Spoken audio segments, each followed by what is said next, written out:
kalau begitu malam hari ini saya akan mengundang ya untuk bintang tamu kita yang spesial banget ya.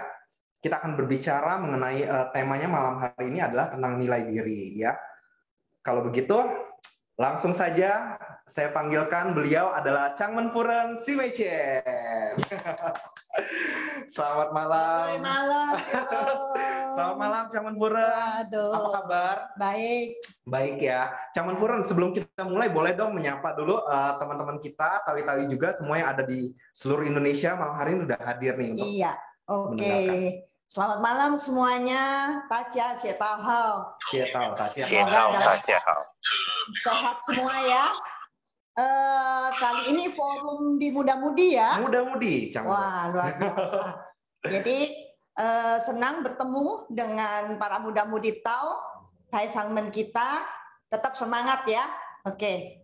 Ya, tentunya walaupun di masa pandemi ini masih belum usai, namun kita juga itu tidak menghalangi kita ya untuk tetap semangat dalam mendengarkan Ciang Tao juga ya, untuk menambah wawasan kita ya, Changmen Furen ya. Ya, pasti. Ya, dan khususnya hari ini, malam hari ini kita memang forumnya muda-mudi, tapi siapapun boleh join juga ya untuk kita sama-sama belajar.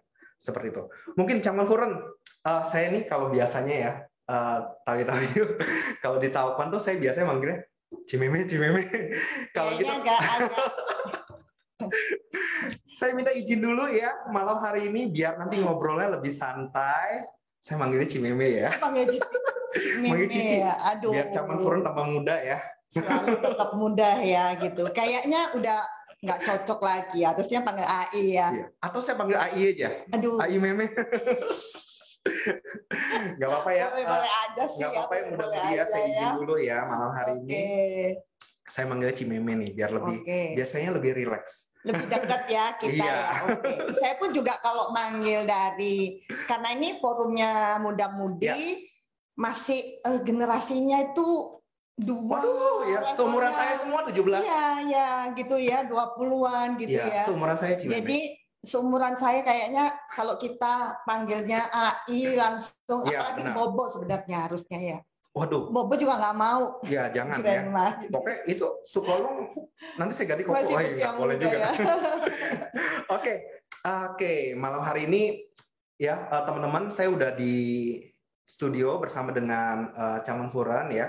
Cimeme, sebelum kita mulai membahas tentang materi kita pada malam hari ini, kita akan membahas tentang nilai diri ya. Betul. Biar nggak tegang nih, biar kita lebih rileks, lebih santai. Saya pengen tahu dulu dong nih, ini kan forumnya muda-mudi. Saya juga pengen tahu kisah Changmen Furen ketika dulu muda-mudi seperti apa sih, ya kan? Kita pengen tahu dong kisah-kisah masa muda dulu ya, biar Cimeme juga bisa flashback lagi. Kayaknya boleh dong ya, kita gali ya teman-teman ya. Apa dong yang ingin tahu ya? Apa yang ingin tahu? Ya, berarti Cimeme kan lahir di daerah Jawa Timur ya. Betul. Lahir di Jawa Timur. Boleh dong ceritain awal mula mengenal Tao tuh usia berapa? Belajar Tao itu usia berapa sih? Waktu itu masih umur 16 ya. Umur 16. Wah, ini sama kayak muda-mudi kebanyakan ya. Umur 16. Jadi masih sekolah. Masih sekolah, gitu. Masih SMU ya. Iya. Oh, oke. Itu udah mulai kenal Tao, terus Taoin begitulah. Kenal Tao-nya dulu dari keluarga kah, atau mungkin karena ada teman-teman yang belajar juga sehingga Cimeme juga akhirnya mengenal Tao juga dan belajar gitu? Masa itu nggak seperti sekarang ya. Kalau kita lihat, kita tahu sekarang udah begitu banyak taukuannya, tempat kita ngumpul, muda-mudi sekarang itu udah enak banget ya belajarnya. Sekarang taukuan udah banyak nih. Taukuan banyak, terus ada yang bina, terus mau diskusi panjang lebar, ngumpul gitu ya. Kalau dulu nggak ada, Pilom. Jadi nggak ada. Belum ada sama sekali. Jadi istilahnya begitu di Tauing, ya udah belajar sendiri. Buka-buka Ciang I sendiri belajar, lalu kalau ketemu sufunya juga harus ke Surabaya. Gitu. Harus ke Surabaya langsung ya. Tanya pun juga harus melalui surat menyurat, seperti mulai surat cinta gitu lah ya. Jadi ketika itu banyak tawi-tawi mungkin dari daerah lain semua kalau untuk mungkin ada pertanyaan Surat. yang ingin ditanyakan kepada Sefu semua melalui surat ya? Iya. Waduh. Itu dari seluruh daerah.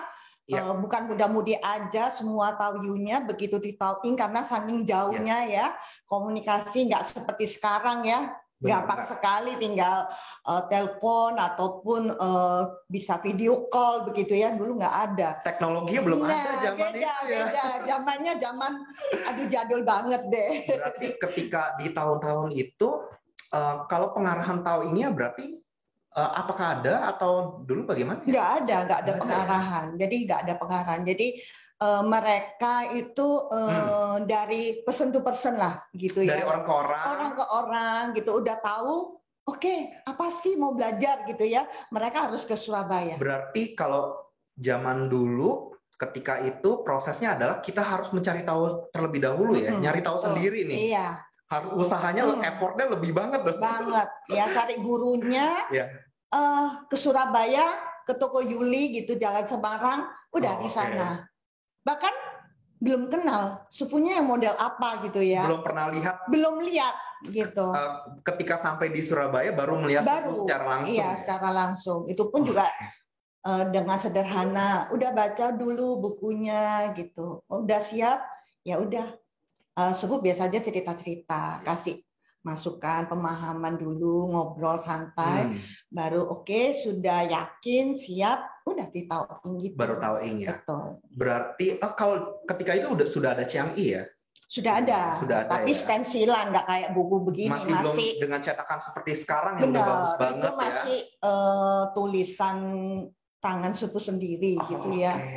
Jadi masih stensilan. Jadi sangat ini ya, sangat minim ya fasilitasnya. Nah, lalu Cimeme, ketika akhirnya Cimeme mengenal Tao, dan akhirnya kan tentu melalui proses Tauing, belajar dong yang namanya Tao Ingsu. Apa perasaan Cimeme saat itu, dan setelah itu bagaimana proses Cimeme dalam proses belajarnya juga? Tentu pertama kali kan dari Cimeme yang tadinya belum mengenal Tao Ingsu dan akhirnya digerakkan waktu itu ketika Cimeme masih muda tuh, wah ini apa ini gitu? Iya, saya dulu sebelum mengenal Tao itu saya dari mama saya ya, gitu. Dari mama ya. Jadi yang utama itu mama yang belajar dulu, termasuk juga masa itu ada Tao Chia Chien kungfunya ya. Waktu itu Sefu udah ngajar juga ya? Sudah. Itu awal itu sudah. Dan itu masa mama saya. Wah, itu angkatan pertama itu. Iya, angkatan pertama Popo ya. Jadi mungkin Pilung juga kenal kan dengan Popo gitu. Jadi semangatnya bagaimana mereka belajar setelah Tauing, belajar lalu belajar Tao Chia Chien gitu. Tapi dulu kan mungkin Cimeme belum domisili di Surabaya. Dulu ketika belajar Tao Chia Chien bagaimana? Dengan Tawi-Tawi yang sudah ini juga di daerahnya itu? Saya tinggalnya di kota Lumpur nih, Lumpur Lapindo, tahu kan? Lapindo ya. Nah, di Porong sana, Porong Gempol daerah Porong itu, ya namanya ya. Itu kota kecil itu saya tinggal di sana gitu. Berarti waktu itu Tawi-Tawi untuk daerah Porong ya juga mengadakan untuk Tao Chia Chien? Enggak, di Batu, di Malang. Jadi Sepupu setiap Sabtu Minggu mungkin dengan campuran kita, Koping juga ke Batu, ke Malang, ngumpul begitu. Mereka ada villa ya, punya saudara. Mereka tahu-tahunya ngumpul, lalu latihan Tao Chia Chien begitu. Jadi dikumpulkan di satu villa ya. Jadi di situ semuanya akhirnya berlatih ya. Iya, berlatih ya, kadang tingkau. Ada dengar Chiang Tao Sefu juga. Iya, selalu. Jadi santai sambil makan, sambil mungkin jalan mereka gitu. Jadi asik sih, sedikit berbeda memang gitu. Proses kita syutonya berbeda banget. Nah, gitu. Cimeme, kalau di zaman itu, waktu itu kan masih Sefu kan Chiang Tao. Kalau saya ingat nih, ketika Sefu dulu mungkin mengisi acara di Huang Ichihui ataupun PPTM, kita kan sudah ada slide yang besar, sudah ada layar yang besar, sudah ada audio yang bagus, jadi ngedengerinnya, bisa cepet nyatet. Kalau zaman dulu kayak mana ya Sefu? Chiang Tao-nya? Nggak ada gitu ya. Jadi di villa itu kita biasanya sufu suka santai begitu ya, jadi nggak formal begitu. Jadi jangkau gitu, cerita gitulah. Ya. Terus kita gelar tikar di bawah, ya udah. Bareng-bareng nih sama kali-kali lain ya. Nggak ada papan tulis kayak dengan murid, nggak ada gitu, santai aja gitu. Sufu-sufu cerita ini dan sebagainya, kita siap untuk mencatat. Jadi sufu cerita ngalir aja, tapi kita udah nyatatnya kayak apa begitu ya, siap deh. Untuk menyerap semua gitu. Benar-benar. Karena Cimeme, saya biasanya kalau ketika dulu mendengar Cian Sefu, saya akan mulai kesulitan ketika bahasa Mandarin. Nah, aduh, ini tulisannya apa nih? Lihat dulu sama teman-teman yang lain. Ya. Aduh, itu kan biasanya kalau dulu kita dengar Cian Tao Sefu, namun di acara yang besar sudah ada kamera yang khusus ya Cimeme ya. Jadi tulisan Sefu kita bisa langsung lihat. Iya, kalau zaman dulu kan di Batu belum ada tuh. Jadi Sefu mengalir gitu cerita, kita yang mencatat gitu. Jadi nggak ada laptop juga nggak ada lah, semua nggak ada gitu ya, smartphone juga nggak ada, kita benar-benar dengar, mencatat gitu, terus udah nggak ada layar atau apa, nggak ada. Jadi kalau misalnya Mandarin ya udah, gambar ya udah, nggak ke gambar tapi ya pasti. Paling kita mintanya sama yang senior, apa dong tadi yang ngerti Chongwen ya, biasanya ngerti Mandarin, kita akan pulang, kita catat lagi. Jadi buku itu benar-benar kita salin setelahnya. Nah itu ya, berarti pinginnya dulu seperti itu. Setelah mendengar Cian Tao Sefu, diskusi dulu nih sama teman-teman yang tadi apa ya ini ya, maksudnya ya. Begitu. Itu yang senior lah. Saya waktu itu masih ya seperti kalian gitu, masih muda-mudi gitu ya. Masih anak. Wah, berarti Cimeme juga ketika dulu sering juga ya ikut dengan Sefu ya untuk ke daerah-daerah lain juga, mungkin saat itu di zaman itu mungkin masih waktu itu nggak terlalu ya, saya kebenaran karena masa sekolah ya. Masih sekolah ya. Jadi mama saya yang ikut. Orang ya, tua yang lebih sering ya dulu ya, yang ikut rombongan sering Sefu. Ngikutin gitu. Saya di sela-sela waktu saya. Tapi masa itu saya sebelumnya di Tauing itu memang saya karena pengaruh dari sekolah ya, jadi agama keyakinan saya mungkin belum ditahu gitu. Saya sangat kritis orangnya gitu ya, kritis, terus udah gitu ingin cari tahu, kayaknya nggak gampang terima yes, gitu ditelan bulat, pokoknya kamu percaya nggak gitu. Jadi benar-benar saya harus riset sendiri, saya discuss ini apa sih gitu. Jadi ini ngajarin apa gitu kan? Apa yang dipelajarin? Apa yang dipelajarin? Ya? Udah gitu, tahu nggak Bilong, mereka kalau latihan ngumpul terus bisa gerak-gerak, bisa kumpul, terus bisa nari-nari gitu ya. Jadi bagi saya yang mungkin usianya seperti muda-mudi sekarang gitu ya, ini apa? Ini belajar apa? Kesurupan juga enggak, tapi kok sadar gitu ya. Nah masa itu menjadi pertanyaan bagi saya. Nah saya cari tahu. Cari tahu gitu. Nah itu nggak semudah. Oke deh, aku mau Tauing. Mama saya udah pokoknya Tauing, orang tua nggak bisa jelasin gitu ya. Oke ikutlah, bagus di mana nih? Patahnya patah apa gitu kan nggak jelas. Benar. Gitu ya. Nah jadi sangat kritis gitu. Nah sampai satu titik di mana saya mengerti sendiri, saya sadar gitu ya. Ada kata-kata dari orang tua saya yang cukup menggelitik saya. Aduh, gitu. Jadi penasaran. Itu kata-katanya.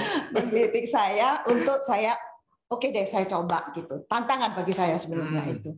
Karena masa sekolah, organisasi apa-apa saya selalu ikut. Organisasi apa selalu ikut gitu.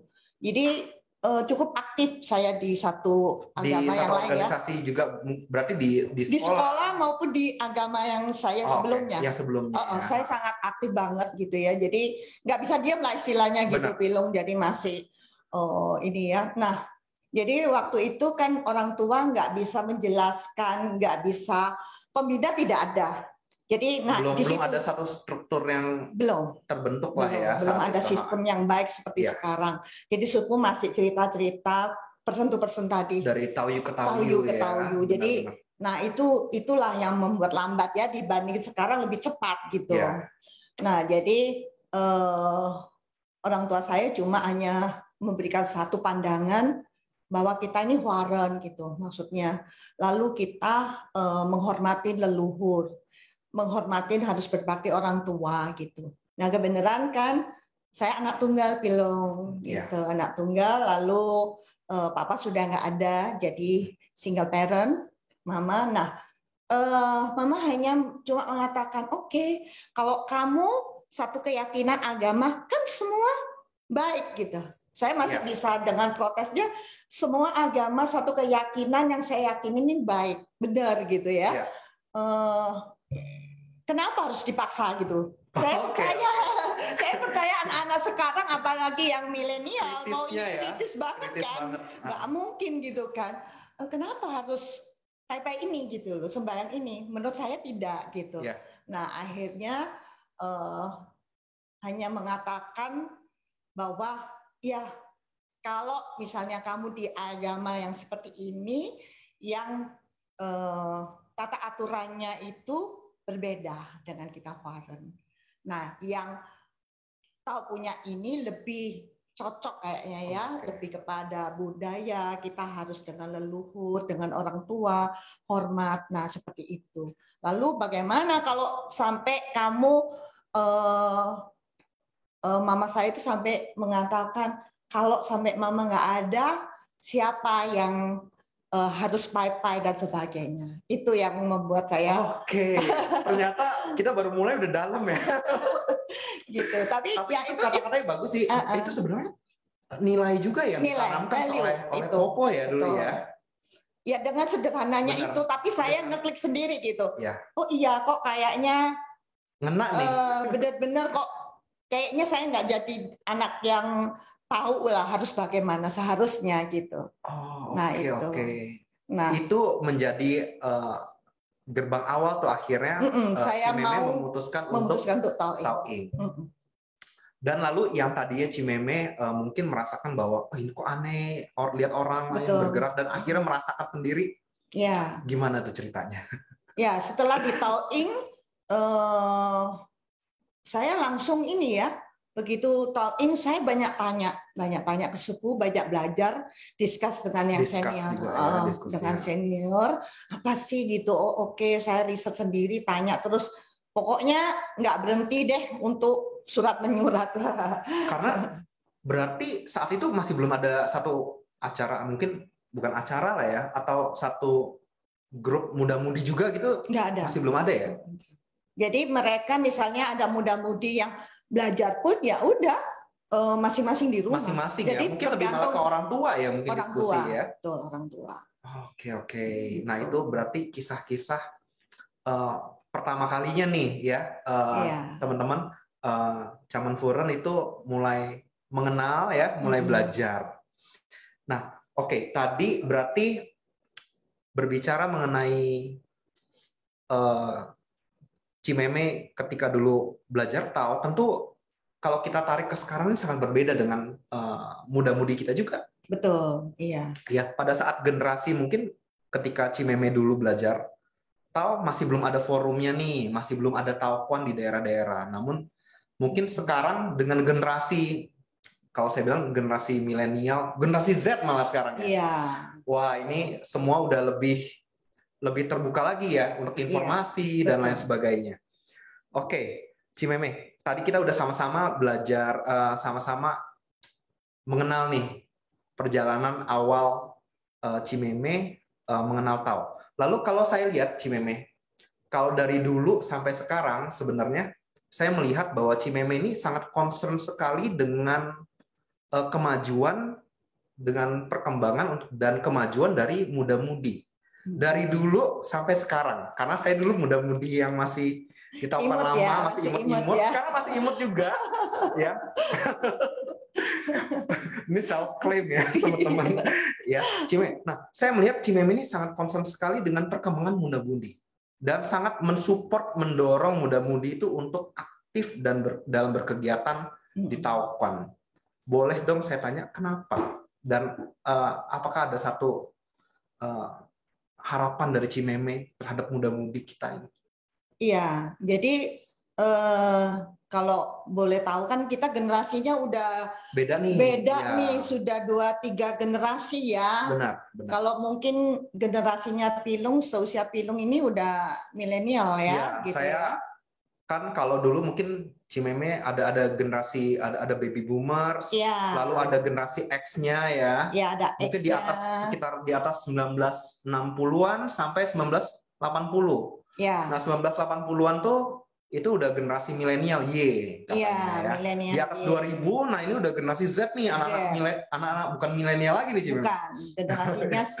Nah, jadi memang jauh sekali ya. Nah, ada gap ya. Ada gap. Misalnya sekarang generasi saya yang baby boomers itu. Jadi masa itu teknologi masih belum begitu ada, nggak ada sama sekali ya. Televisi nggak ada. Televisi ya. Baru radio. Aduh kasihan ya. Radio. Terus kaset yang pita ya. Masih kaset pita, benar. Masih ada piringan hitam. Saya yakin generasi Z nih banyak nggak tahu kaset tuh apa ya. Saya tahunya malah udah Spotify katanya. Kita masih kaset, terus ada video yang bersatu ya. Video ya, kaset video. Benar. Aku masih ngalamin loh. Masih ya? Oke, masih ya nggak jauh lah gitu. Itu generasi baby boomers. Nah, masa itu memang kalau dilihat teknologi belum begitu ada, terus televisi juga nggak ada, HP juga nggak ada gitu. Jadi semua nggak ada gitu. Jadi media untuk komunikasinya itu benar-benar harus bertemu. Bertatap muka. Lalu kita misalnya di dalam dunia kerja atau sekolah atau apa benar-benar interaktif itu ketemu bertatap gitu. Jadi mau diskusi mau apa. Jadi tapi tetap ada ininya ya, ada nilai-nilai yang dimana mungkin sekarang jadi kita biarpun jauh bisa dekat, rasanya seperti itu ya. Kalau dulu kan jauh-jauh bener memang. Jadi medianya untuk yang di luar kota itu ya seperti yang surat menyurat itu ya Cimeme ya saat itu ya. Kalau sekarang udah tinggal WhatsApp, email dan lain-lain. Gampang video sekali, call, tinggal telepon dan sebagainya. Nah itu kita lihat suku kita luar biasa ya, masih membalas satu persatu. Tulisan tangan loh. Kadang masih mengetik ya. Ngetik kalau komputer kan enak gitu. Zaman dulu yang masih tok-tok gitu yang jari bisa kapalan. Benar-benar itu setengah mati gitu ya. Terus kalau salah ketik, waduh ini salah ini. Nggak bisa langsung delete ya teman-teman. Iya gitu. Nah jadi perbedaan itu, tapi ada sisi-sisi yang kita bisa pelajarin bahwa memang anak-anak yang generasi milenial maupun Z ini di eranya sekarang mungkin usia 20-an ya gitu. Misalnya untuk milenial sekitar 25 mungkin udah masuk 30 ya. 30 gitu. Nah, generasi saya memang ya masa sulit tapi masih bisa dinikmatin lah gitu. Ada sisi-sisi ceriahnya tetap, semangatnya dapat gitu, sama seperti muda-mudi sekarang gitu. Tapi kita perlu belajar kan, nanti mungkin saya akan kupas bagaimana nilai atau value itu di dalam kehidupan kita gitu. Benar. Kenapa saya teman-teman, kenapa saya juga mengatakan bahwa kenapa sih Changwon-Furen ini kok cukup concern ya terhadap perkembangan dari muda-mudi. Walaupun dengan mungkin Changwon-Furen dengan saya juga ya yang usianya jauh ya gapnya ya, itu masih tetap mendorong ya, karena kalau mungkin banyak juga teman-teman yang nggak tahu nih ya kisahnya ya, bahwa saya dulu belajar pertama kali belajar public speaking ya, itu karena muka sampai merah begitu ya. Bahasa ininya itu dijorokin sama Changwon. Pilung, ayo kamu harus belajar MC ya. Nanti di acara Ceit Capgo dulu ya Pilung ya. Ayo pokoknya kamu pasti bisa. Saya yakin. Aduh. Ya, jadi teman-teman saat itu ya, saya ketika pertama kalinya tuh ya, karena saya saat itu baru ngajar anak-anak doang, anak-anak EBA kan. Kalau anak-anak EBA mah bisa lah ya. Tapi ketika maju ke depan, melihat tawi-tawi pada melihat saya, waduh, itu muka saya merah, pucat ya, merah lagi, pucat lagi. Cimeme waktu itu mungkin melihat saya itu sampai nggak berani lihat Pilung, nggak tega katanya. Nggak tega. Nah, tapi berkat dorongan dari beliau inilah akhirnya saya terus meningkatkan saya terus belajar. Iya. Akhirnya ya lumayan lah sekarang ya. Jadi bukan dijorokin lagi ya. Dulu sih saya bilang, aduh Cimeme ini kenapa harus saya dipaksa untuk MC. Nah, makanya ketika itu akhirnya saya pun ketika saya udah berada di Lampung lagi, saya juga mendorong muda-mudi juga untuk belajar Cimeme. Iya. Karena saya belajar juga dari Cimeme bahwa saya yakin teman-teman juga pasti bisa deh. Karena saya juga dulu yang awalnya nggak bisa nih. Benar. Akhirnya karena di-push ya, dan akhirnya ya lumayan lah ya sekarang ya. Iya. Nah itu Cimeme, makanya saya lihat Cimeme sampai sekarang pun masih concern banget nih sama muda-mudi bahwa sangat mendorong kita untuk keluar dari zona nyaman kita. Gitu. Jadi ini memang jadi perhatian saya karena saya melihat kalau masa itu saya siutonya gitu, kalau dihitung dari sampai sekarang itu udah puluhan tahun ya gitu ya. Dibilang berhasil ya begitu lamanya. Tapi saya percaya mungkin dari generasi sekarang inginnya juga cepat dong ya gitu ya, lebih cepat, lebih karena fasilitas semuanya teknologi yang sudah ada, teknologi ya. Lalu taupan juga ada, jadi kita untuk kesempatan syutonya itu lebih cepat, itu yang diharapkan kan pasti. Nah, tapi saya concernnya kepada anak-anak ini, bagi saya ini karena generasi muda kita, khususnya di dalam tau kita, semen kita maupun organisasi kita sudah banyak. Tahu kan sudah banyak. Sudah komplit lah ya. Iya. Sistem dan lain-lain. Sistemnya sudah ada. Nah, jadi siapa yang menjalankan? Ini semua yang muda-muda ini, gitu ya. Yang sekolahnya mungkin udah tinggi, titelnya udah berderet mungkin. Tapi tetap mengikuti dengan zaman yang ada, gitu ya. Lalu saya selalu mensupportnya untuk anak-anak. Karena mungkin begini kali ya, Pilung ya. Saya merasa dulu mendapatkan sesuatu itu begitu susahnya. Sulit gitu ya. Belum ada satu media yang mungkin cukup komplit untuk kayak saya juga mungkin belajar public speakingnya udah lebih mudah ya karena karena udah ada yang membimbing ya. Kalau dulu masih harus nyari sendiri. Dulu harus nyatet sendiri, nyari sendiri gitu ya. Kayaknya ketumbur-tumbur gitu ya. Terus misalnya kalau di dalam karier gitu ya, kita ngomong untuk yang milenial sudah berkarya kan gitu ya, itu jatuh bangun. Jadi jangan takut untuk jatuh dan bangun lagi, mencoba lagi, coba dan coba lagi.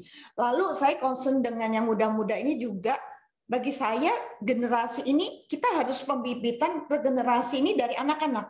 Gitu, karena saya melihatnya anak-anak dulu yang EBA, EBR itu ternyata nggak kemana, nggak kemana. Nah, yang menjadi concern saya itu contoh saya sendiri gitu ya, di mana masa itu sekolah tahu sendiri, satu keyakinan itu tanpa kita sadarin juga diberikan satu dogma-dogma yang anak-anak ini masih polos begitu.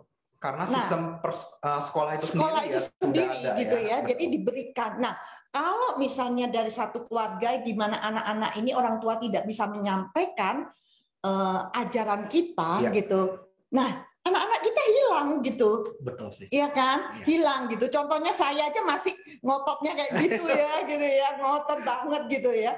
Punya pendirian sendiri. Saya percaya anak-anak sekarang ini pasti nggak mungkin terima ya ngikut aja. Apa kata papa mama, kan nggak gitu juga ya. Pasti banyak yang ditanyakan, banyak sekali, mereka sangat kritis. Nah, jadi kalau dengan adanya anak-anak ini dibina, mungkin dengan bermain dari sejak dini ya, Ci, ya, dari EBA ya. Dari EBA bermain dulu, gitu ya, nggak usah terlalu akademis banget. Kita tahu sekarang sekolah itu, aduh, kayaknya udah berat banget tugasnya ya. Saya bilang jangan buat main, mereka senang dulu, gitu ya. Pulang sekolah masih harus kelas lagi. Ya, betul, gitu. Jadi yang penting mereka harus mau datang ke Taupan dulu. Nah, dari situ pembina.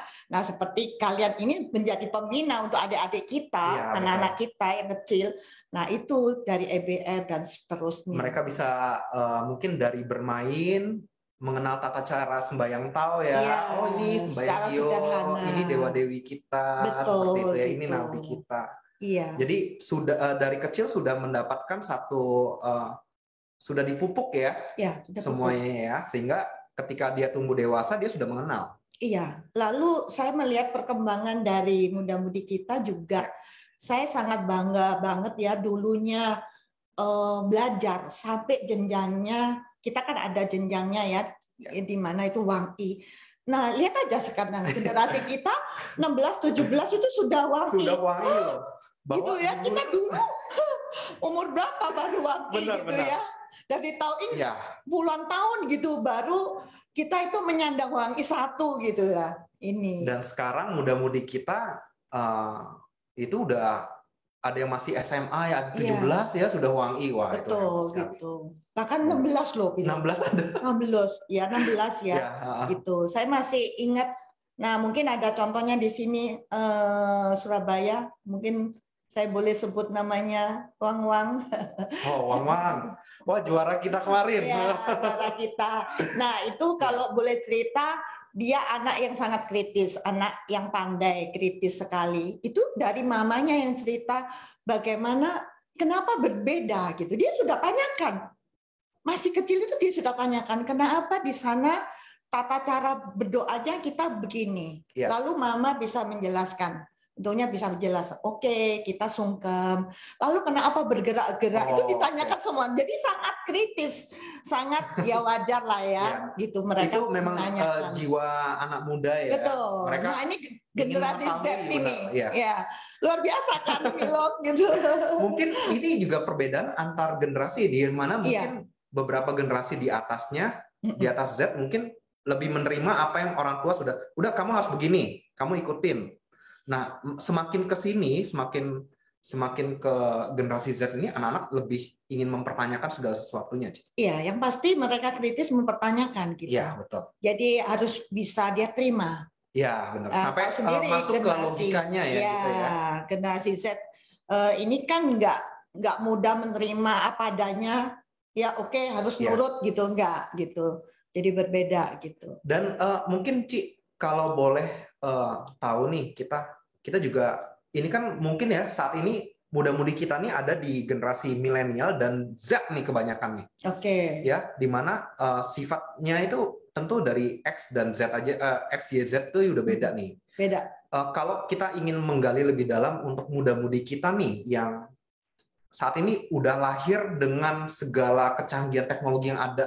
Betul. Ya, di mana mungkin saya karena contoh nih ya, saya bukan pengguna iPhone misalkan. Mungkin ketika saya dapat handphone iPhone, saya masih harus menyesuaikan ini gimana sih cara pakainya. Saya masih belum bisa cepat untuk menangkap gitu ya. Tapi kalau anak-anak sekarang dengan segala teknologi itu mereka udah bisa lebih cepat ya untuk belajar. Nah, karakteristik dari generasi Z ini yang saat ini mungkin khususnya adalah umumnya nih di muda-mudi kita nih, itu seperti apa Ci ya? Ya, kalau saya melihat generasi milenial ya, kita lebih ke arah milenial dengan Z gitu ya. Memang ada itu pun juga ada space ya, ada gap juga gitu ya, ada perbedaan lah. Mirip karena di mana milenial ini udah masanya teknologi udah mulai masuk. Mereka tidak mengenal handphone yang dulu ketika ketik C itu harus 3 kali. Iya, masih BlackBerry atau apa udah enggak ya, canggih sekarang. Mereka sudah ketika mencet handphone ya, sudah layar semua, Ci. Iya, sudah layar. Jadi sekali sentuh kayaknya sudah, aduh, jarinya nih benar-benar gitu. Kalau dulu kita masih yang ketik C 3 kali, ketik apa berapa kali gitu. Nah, ini udah sekarang udah lagi. Benar. Nah, jadi itu teknologi sudah masuk, dunianya berbeda. Milenial itu dia baru mulai karena dari generasi Z itu kan masih apa ya, zaman itu masih mulai ada komputer. Oh, ini untuk yang milenial. Ya milenial ya benar. Milenial itu. Jadi udah ada komputer, lalu betul. Ada HP-nya masih BlackBerry yang masih kayak gitu-gitulah. Aku juga dulu ketika di sekolah tuh masih belajar komputer tuh layarnya tuh tebalnya segini ya. Iya. Mas gitu ke belakang gitu. Kalau sekarang tipis gitu kan, komputer yang gede gitu ya, CPU-nya aja udah gitu ya. Lihat layar biru tuh udah senang. Iya ini apa nih? Padahal senang gitu ya. Terus kalian kan ketik, biarpun ketik tapi ringan. Nah, zaman saya masih mesin ketik benar-benar yang cepat-cepat itu bunyinya. Nah, itu ya. Dengan 10 jari itu pun ada ujiannya itu dulu. Itu sudah luar biasa kayaknya. Kayaknya udah menguasai itu udah keren banget. Ya, 10 jari gitu ya. Nah, zamannya milenial itu sudah seperti itu. Lalu jadi ada satu kemudahan. Jadi kalau kita lihat milenial maupun Z ini sama-sama mudah beradaptasi. Teknologi sudah masuk. Nah, kalau yang Z dia lebih lagi gitu. Lebih cepat lagi. Lebih cepat lagi gitu. Antara tugas dengan bermain dia udah bisa membagi. Dia bisa atur secepat mungkin, praktis, cepat. Nah, efektif gitu. Nah, kalau yang milenial mungkin masih penyesuaian. Masih penyesuaian dulu gitu ya. Tetap belajarnya masih bisa. Dan jadi kalau dilihat dengan generasi saya, ya harap maklum lah ya gitu ya. Saya sih gaptek banget gitu, makanya kalau pas lagi untuk presentasi apa-apa saya nggak malu untuk bertanya dengan kalian gitu, gimana sih caranya, aduh ini apa sih kok lompat-lompat dan sebagainya. Nggak bisa, dipaksa juga nggak bisa. Nah, ini penyesuaian di mana generasinya ini dunianya juga berbeda gitu ya. Jadi ada sisi kita melihat kecepatan. Ya, kecepatan dalam adaptasi ya dari anak-anak muda ini cukup cepat ya. Cepat beradaptasi, lalu mereka lebih suka yang instan, mau cepat, efisien, yang praktis. Nah, pesan makanan, udah nggak usah keluar langsung pesan. Ya, tinggal pencet gitu sudah gitu kan. Nah, lalu kita bisa melihat sedikit ada perbedaan nih Pilo. Misalnya milenial dengan Z ini lebih usianya, karena milenial ini kan sekitar 25 sampai 30-an gitu ya. Betul. Jadi mereka sudah jenjangnya di karir. Nah, jenjangnya di karir, lalu dia mulai dari mulai kuliah, kejar pendidikannya, mungkin sampai titelnya ya. Nah, ini target dari anak-anak milenial itu. Ya, jadi terus dia untuk belajar gitu ya, lalu karirnya. Jadi dia mempersiapkan untuk masa depannya, finansialnya untuk supaya bisa ya untuk sukses lah seperti itu gitu. Dengan zamannya media yang sudah, dengan fasilitas yang teknologi yang udah ada sekarang mereka manfaatkan gitu. Nah, kalau dilihat dari generasi Z ini, mereka kan masih anak-anak ya kalau dilihat ya. Jadi kisaran itu umur 10 sampai 20-an, 22 gitu ya. Iya, betul. Sampai yang kuliah nih ya. Teman-teman yang masih kuliah dan mungkin udah mulai masih bekerja anak-anak juga. Saya pikir masih anak-anak. Jadi mereka nggak memikirkan itu. Kecepatan oke.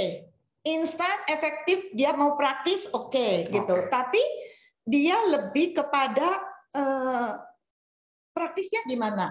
Nggak mau repot. Dan mungkin berarti ada perbedaan mungkin dalam hal berprosesnya, dia pengen yang lebih cepat ya. Dia lalu misalnya dalam finansial atau apa. Kalau yang milenial kan sudah waduh karir ini. Nah, sudah mulai ada pasangan gitu. Nanti masa depannya gimana, berumah tangga atau apa, sudah karirnya yang dipikirkan.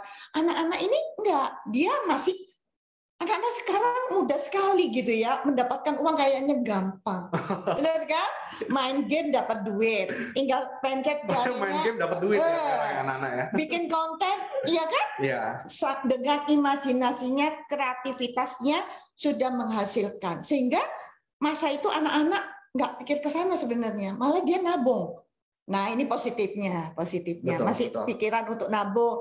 Lalu dia juga masih fokus mau beli milih-milih dia. Pinter ya? Nah, sekarang ini milih gitu. Kalau milenial uang enggak, karena zaman dulu enggak, kesempatan beli online. Kapan lagi? Begitu lihat online, belanjanya seru gitu. Kalau anak-anak Z enggak kayak. Lebih selektif ya malah selektif. Ya? Dia lebih yang aku suka. Yang dia butuhkan yang dia butuhkan gitu. Enggak ke online, enggak masuk ke sana. Aku lebih lihat barangnya aku suka, Nah, aku mulai. Jadi ada lifestyle yang berbeda. Perbedaannya gitu. Kalau milenial karena dulu mungkin di saat ini harusnya dulu belum ada nih, tapi sekarang udah ada, jadinya mungkin lebih Oh ini beli Iya, ini. kayaknya lebih jadinya. Dan karena dia sudah bekerja juga nih, Betul, generasi milenial sekarang udah bekerja, sudah bisa menghasilkan uang, iya. dia membeli apa yang dulu mungkin dia belum bisa beli. Betul. Wah, barang-barang branded apa. Jadi dia mulai lifestyle-nya berubah. Dengan perkembangan itu dia mengikuti ke sana. Tapi kalau anak-anak yang Z ini masih pintar sih gitu, cukup ini ya, kreatif. Cukup ambisius juga berarti. Ambisius juga.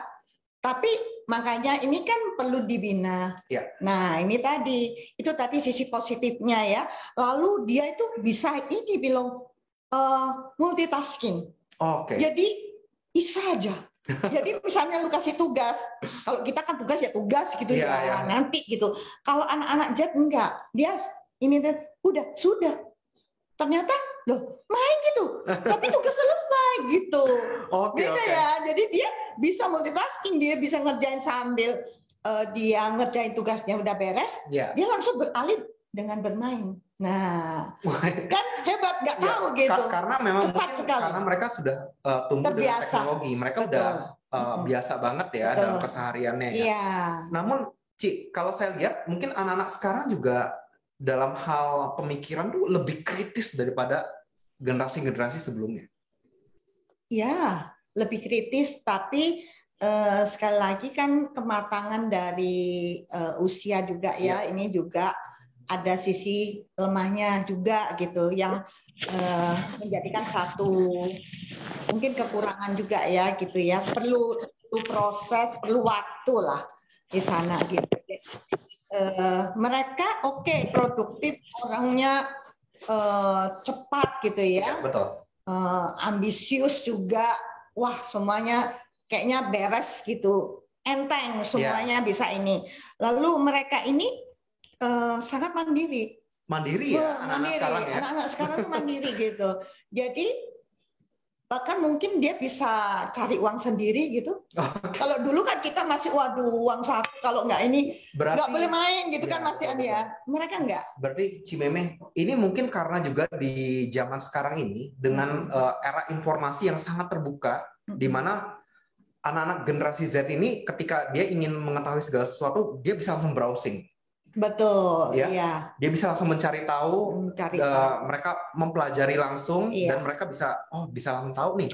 Betul. Berarti di dalam menerima informasi itu bisa lebih cepat dan dalam menyerapnya juga ya. Iya, lebih cepat. Jadi kayaknya belajar itu makanya sekarang apalagi online gitu ya di rumah, ya boleh foto boleh enggak gitu. Malah mereka nyaman gitu bilang di rumah dengan fasilitas yang sudah ada, dia bisa belajar gitu, tetap bisa belajar gitu.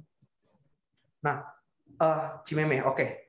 Ini menarik sekali nih, di mana kan muda-mudi kita itu adalah generasi Z dengan segala kelebihan mereka, ya, dengan segala kelebihan yang mereka sudah dapatkan sebenarnya ya. Iya. Ketika generasi Z ya, teman-teman semua ini udah menikmati teknologi yang begitu canggih, ya, bisa mendapatkan informasi yang begitu cepat, dan juga kalau kita membahas tentang generasi Z, di mana umumnya nih muda-mudi kita nih sekarang nih ya. Nah, kelebihan dan kekurangannya apa, Ci? Kalau kelebihan mungkin kita bisa lihat di mana tadi Cimeme udah ada memberitahukan kepada kita bahwa mereka nih lebih cepat untuk dalam menerima informasi. Ya, mereka juga kritis dan lain-lain. Apakah ada kekurangannya dari mereka? Ada, jadi mereka ini karena semua instan, cepat gitu ya, kemudahan itu didapatkan, sehingga mereka cenderung kerjanya agak ingin cepat selesai gitu, ya. Pengennya langsung selesai, instan gitu. ya. Jadi kalau lambat sedikit, nah tahu sendiri. Kalau wifi-nya sudah lambat, nah, aduh ini gimana sih ini, sudah gitu ya, emosinya apa-apa sudah pasti itu dan ya. Dan kalau baterai handphone mati dan lain-lain atau internet lagi nggak ada sama sekali, nah itu udah galau. Kayaknya dunia sudah gelap. Gelap. Mungkin itu HP bisa dilempar gitu ya. Nah, saya nggak bisa akses apapun nih ya. Iya. Oke. Itu yang menjadi masalah mereka. Sulit untuk sabar sedikit, mungkin ada gangguan dan sebagainya. Jadi orangnya pasti ingin buru-buru, mungkin gegabah juga ya. Jadi mudah bosan udah bosan ya gitu. Jadi untuk menunggu pun aja kayaknya enggak gitu ya.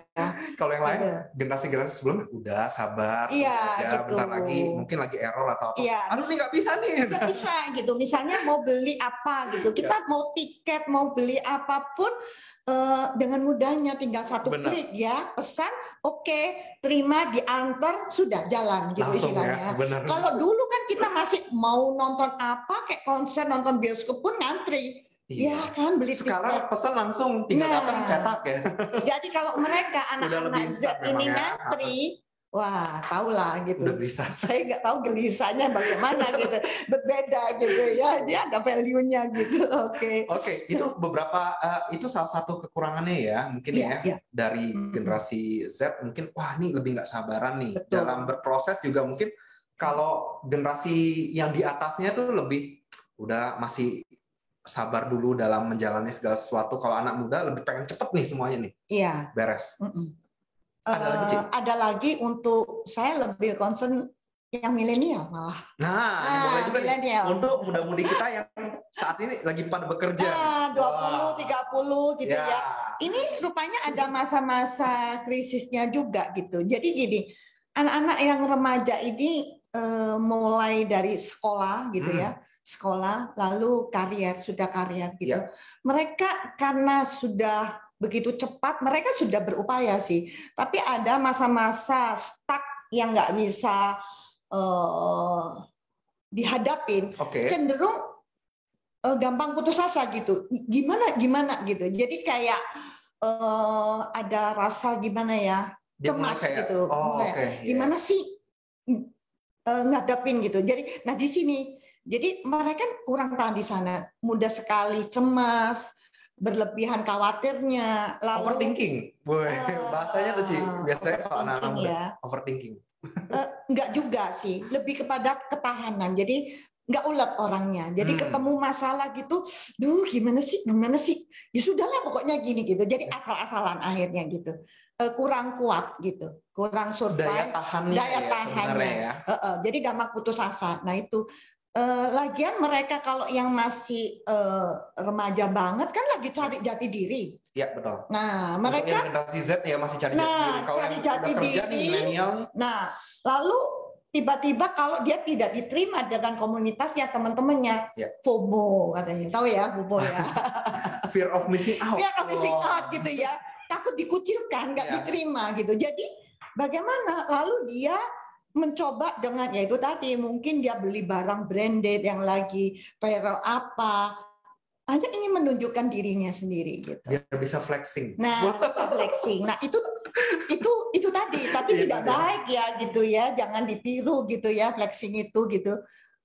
Yang membuat kegelisahan dari anak-anak milenial ini. Benar nggak sih? Jadi aku juga mungkin beberapa lama sebelumnya itu pernah juga ada membaca kisah tentang kegalauan mungkin para generasi milenial ataupun Z ya. Sehingga saat ini tuh ada istilah-istilah yang cukup unik ya. Kalau mungkin saya nggak tahu di zaman Cimeme dulu apakah sudah ada yang namanya quarter life crisis gitu, ya kan? Atau dikit-dikit mungkin Cimeme udah mengenal zaman itu apakah sudah mengenal kita butuh self healing gitu kan Ci? Dikit-dikit healing gitu ya. Waduh kayaknya perlu healing gua nih ya gitu. Aduh nih kayak work life balance gua udah nggak seimbang lagi. Gue butuh self healing dulu nih ya kan. Butuh staycation katanya Ci. Waduh. Vacation. Itu sebenarnya alibi kalau saya bilang ya, alibi dari anak-anak kita pinter. Pinginnya vacation tapinya menjadi satu alibi. Dikit-dikit saya butuh self healing dulu ke Bali ya kan. Gitu ya.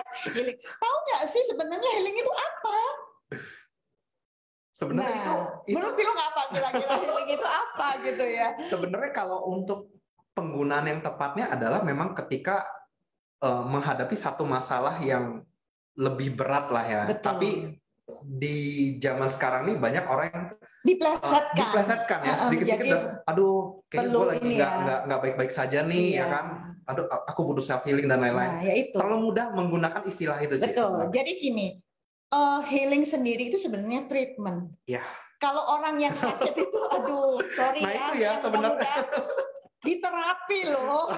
Mau nggak sih terapi di treatment gitu ya. Jadi jangan salah, itu istilah boleh-boleh aja ya untuk ini. Oh, gue perlu untuk healing. Untuk lucu-lucuan boleh lah ya. Kalau zaman saya mungkin nggak ngomong healing. Aku perlu refreshing. Nah, refreshing gitu. Jadi aku mau jalan-jalan refreshing gitu. Tapi ini healing. Healingnya apa sih, ngerti nggak sih sebenarnya tuh terapi atau treatment ya, treatment. Jadi itu makna yang sebenarnya dari self healing itu adalah lebih ke treatment yang dimana memang kita udah yang mereka misalnya secara mental jiwanya lelah atau sakit. Ya banyak sih, gitu. Nah, aduh kalau saya jelaskan, wah kok jadi begitu gitu kan? Ngeri, jadi malah ngeri ya? Ya, ngeri kan gitu. Tapi seperti itu sebenarnya. Ya healing itu untuk treatment, untuk terapi kepada mereka yang mungkin jiwanya lagi sakit atau lelah ataupun punya masalah atau punya traumatik dan sebagainya. Nah itu dia ya. Jadi mungkin kita dalam itu lebih tepatnya dan mungkin kalau generasi sekarang mungkin lebih mudah untuk menggunakan kata-kata itu, tapi jangan sampai kita melabeli kayak gitu ya Ci ya. Aduh saya butuh self healing nih, aduh saya kayak didiagnosis apa gitu kan. Ya udah, mungkin nanti, karena kalau enggak nanti saya yang terapi. Karena era informasi terlalu cepat terlalu mudah, ya mungkin wah ini kayaknya saya sakit ini deh, atau mungkin saya mengalami masalah ini deh secara mental gitu kan. Anak-anak muda sekarang cukup mudah untuk mengakses segala macam informasi ya teman-teman ya. Jadi ketika mendapatkan istilah kita langsung self diagnosis gitu Ci. Iya, benar. Karena kalau semua tahu gitu ya. Jadi ilmu pun mau cari tahu, mau belajar apa dengan mudahnya tahu gitu. Lalu melabelin diri sendiri. Oh, saya perlu. Itu yang kita harus hati-hati ya. Perlu ini ya, oke lah gitu ya. Lalu misalnya kalau untuk reward. Nah, reward ini sebenarnya self reward ini oke sih, bagus sih Pilong gitu ya. Secara positif sebenarnya oke lah ya. Oke lah, gini. Jadi reward ini lebih kepada hadiah-hadiah kecil untuk menghargai diri kita yang mungkin sudah belajar, mungkin sudah lagi yang bekerja gitu ya. Wah, ini kalau saya tugasnya selesai, targetnya tercapai gitu, saya harus memberikan reward untuk saya. Untuk mengapresiasi diri ya. Untuk ya lebih semangat, motivasi dirinya is gitu. Rewardnya kecil-kecil aja gitu kan. Nah itu yang perlu itu boleh. Jangan sampai kita kelabatan juga nih. Iya, jadi misalnya rewardnya oke deh kalau nanti ini sudah jobnya udah beres, saya mungkin mau berlibur 1 minggu misalnya, atau mungkin yang suka baca buku, udah aku mau cari buku baca, boleh-boleh aja, itu reward gitu, yang kita suka. Ya, reward itu suka untuk memacu kita, memotivasi kita gitu, hadiah-hadiah kecil. Tapi kalau zaman saya, reward ini nggak ada yang kecil begitu. Pandangan dari baby boomers itu lebih beda. Jadi kalau generasi itu bekerja terus gitu, kerja gitu ya, sekolah, kerja, gimana pokoknya berhasil. Jadi masih lebih kepada semua tenaga fisik dan pikiran dipakai. Lalu mereka lebih akan berfokus ke proses juga. Proses. Dulu, ya. Lalu misalnya goal itu tercapai, dia akan memberikan reward. Rewardnya besar tapi sesuai dengan apa yang sudah dia capai. Biasanya itu diberikan oleh perusahaan. Misalnya kita kerja ya di satu perusahaan. Perusahaan yang memberikan reward dalam prestasinya gitu. Tapi ada juga orang yang termotivasi oleh dirinya sendiri, dia memberikan reward sendiri. Oke, kalau aku nanti jenjang karir gua ya mungkin sampai level tertentu sudah jadi manajer, nah gue beli mobil misalnya. Rewardnya beda. Lebih kayak gitu ya. Gitu. Kalau anak-anak sekarang kan rewardnya kecil-kecil, gitu. Nah itu beda sedikit.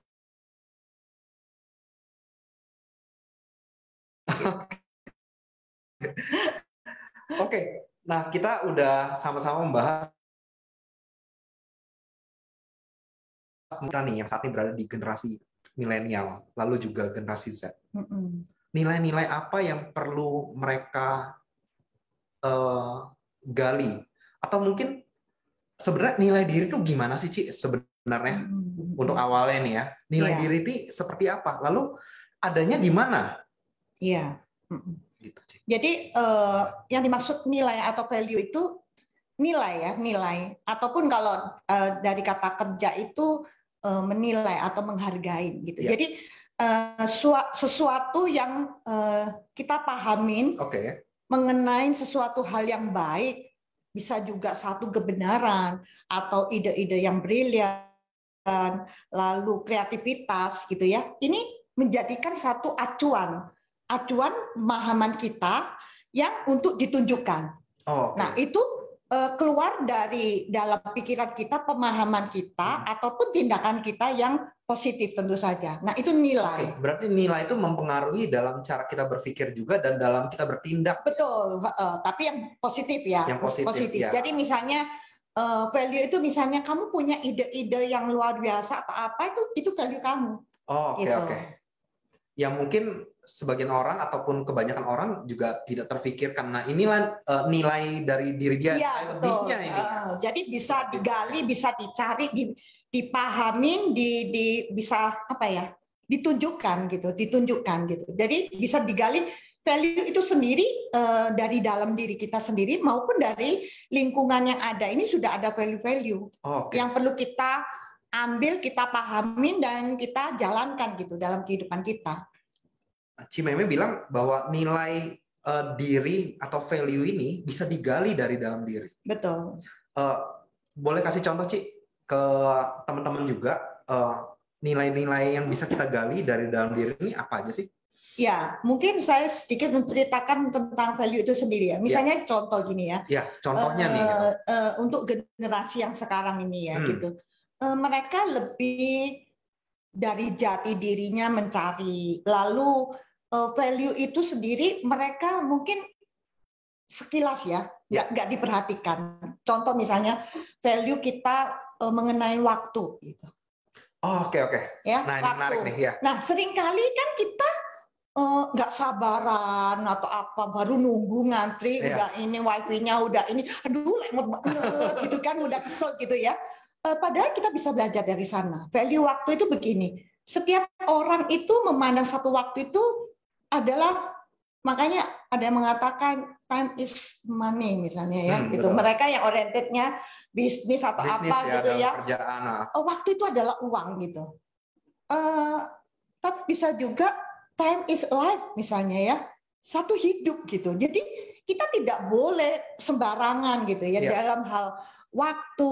Ada nilai-nilainya yang harus kita hargai, hormatin gitu.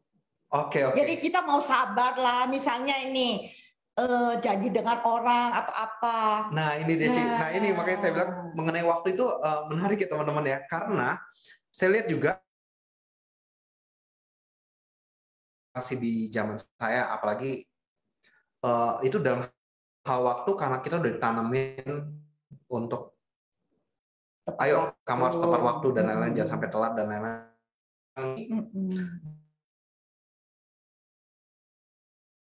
Iya, jadi ini mungkin yang kalau teman-teman ada baca di judul channel kita hari ini yang ada nilai-nilai yang bergeser, Ci. Betul. Ya, inilah yang bergeser. Yang tanpa disadari, benar. Bergeser gitu. Kayaknya nggak penting, sebenarnya penting. Ya, misalnya ada value lagi, misalnya tentang disiplin. Ini juga membiasakan diri untuk disiplin, mau on time, disiplin mengerjakan sesuatu itu dengan tepat gitu ya, tepat dan akurat gitu istilahnya. Ini penting untuk yang dalam karier kita maupun sekolah, untuk prestasi dan sebagainya, ini kan penting juga. Ya, kalau kita sudah tenang, santai, enak, ya udahlah molor dikit nggak apa-apa, cincai lah gitu, sembrono dikit. Nah ini value-nya nggak dapat semua. Nah ini yang bergeser anak-anak kita, saya lihat di sini value. Jadi ada value waktu ini, lalu ada value kepedulian dengan orang lain.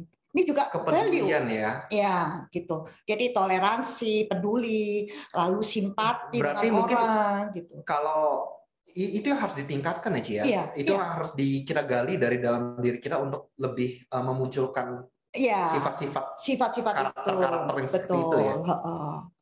Jadi banyak sekali value itu. Nah, dari kita ini nanti akan menemukan saya value-nya di mana gitu dalam kehidupan ini. Jadi ada core value namanya.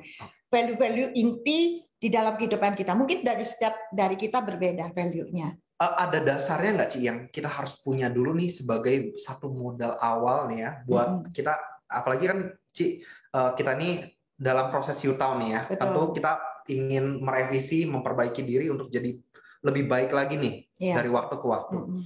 Untuk satu landasan yang kita perlu, satu nilai dasar yang perlu kita miliki dulu sebagai modal awal kita nih.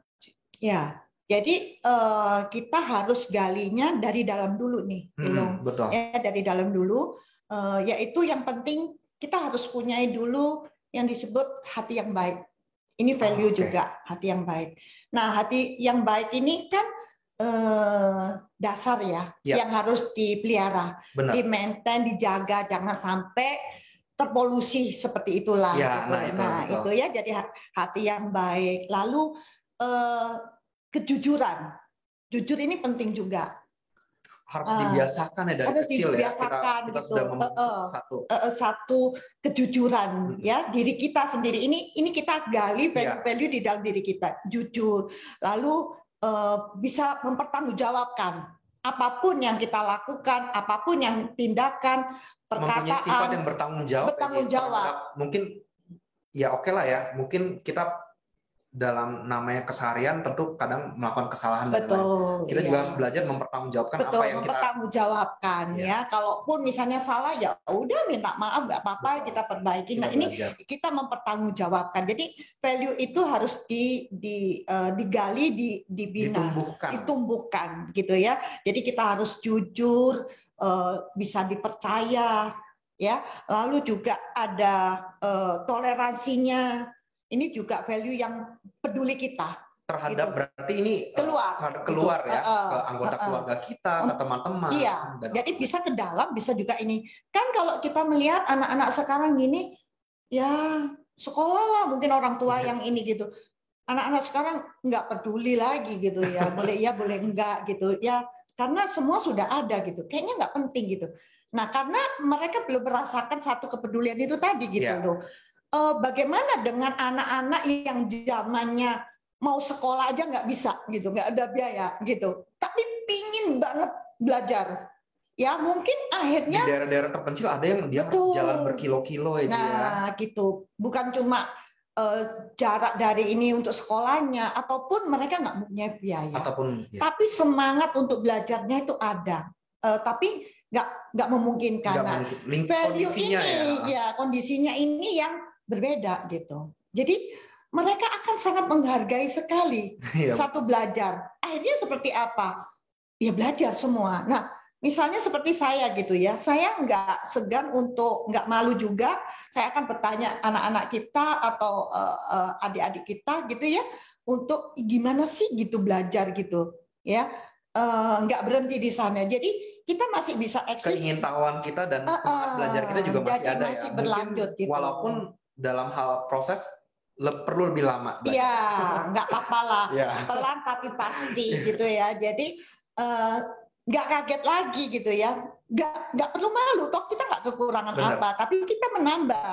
Karena kita mau belajar. Lalu kita juga selain bertanggung jawab, lalu disiplin. Lalu kita itu harus jadi orang yang punya komit selain bertanggung jawab. Komitmen. Bedanya apa, Ci?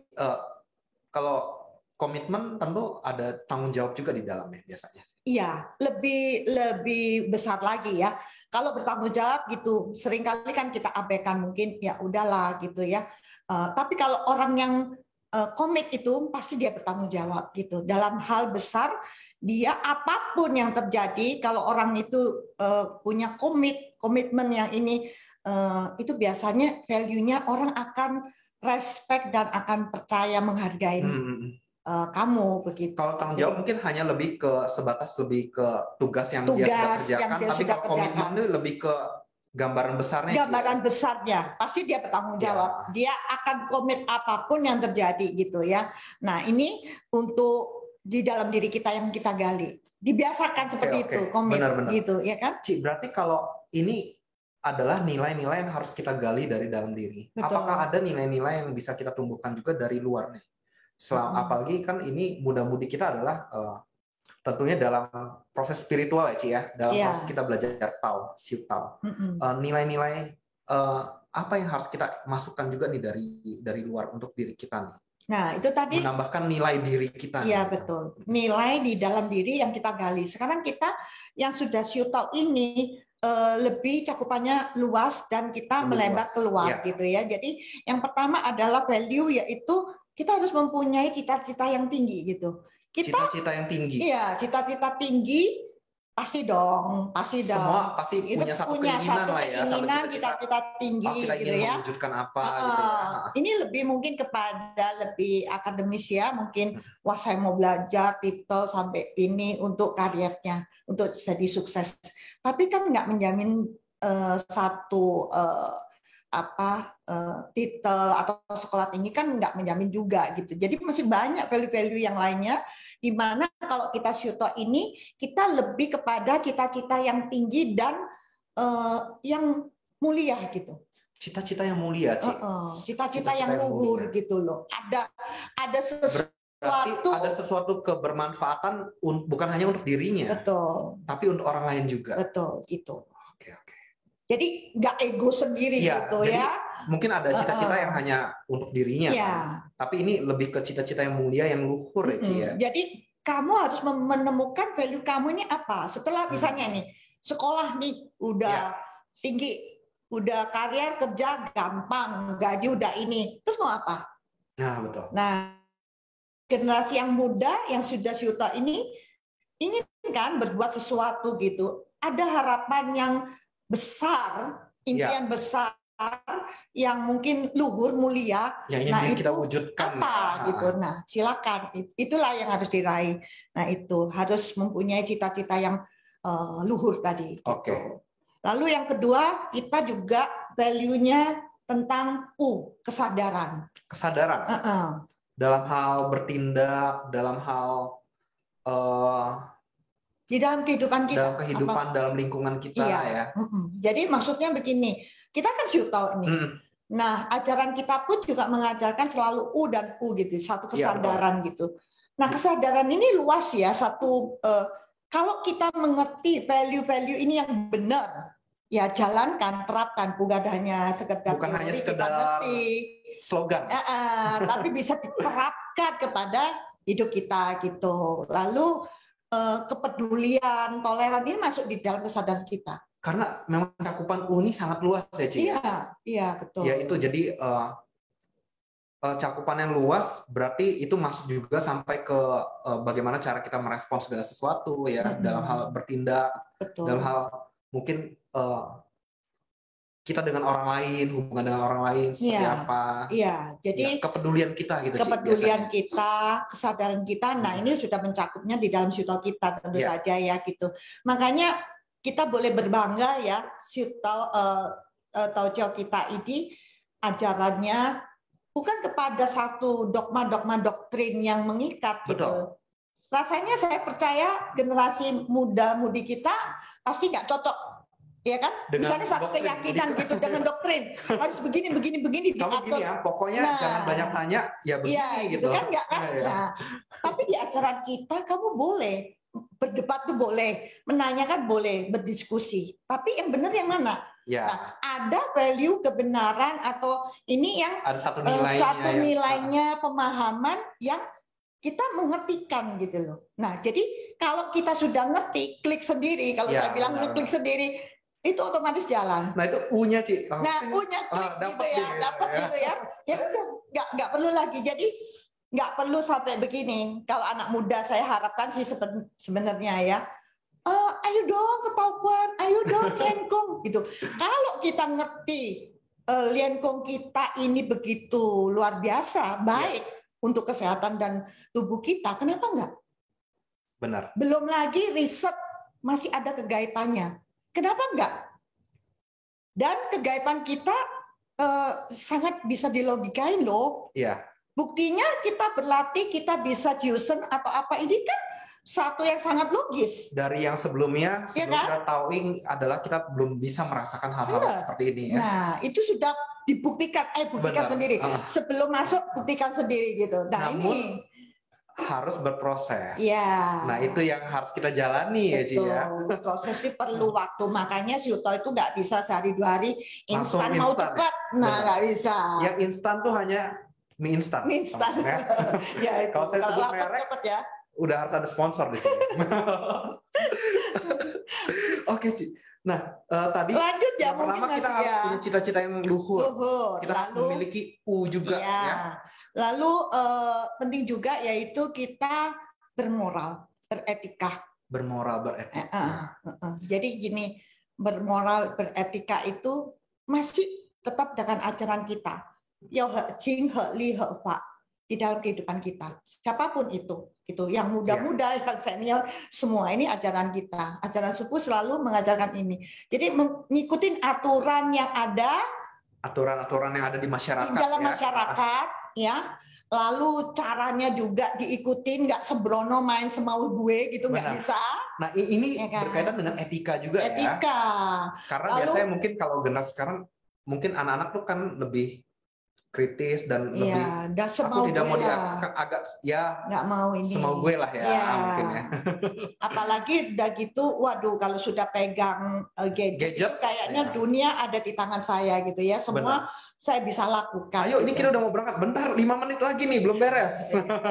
Seperti itu ya. Jadi itu sebenarnya hanya bayangan yang ya ada plus minusnya ya, tapi jangan over lah. Saya harapkan kita harus bisa tetap mengontrol semua itu.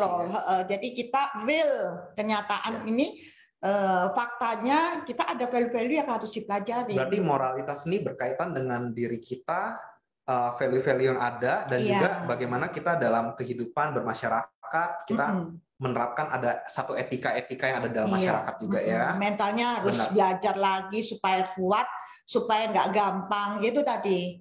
Yang mungkin minder, cemas, apa dikit putus asa. Tahu sendiri sekarang ya, kalau dilihat ya, bilang sekolahnya tinggi, bertitel.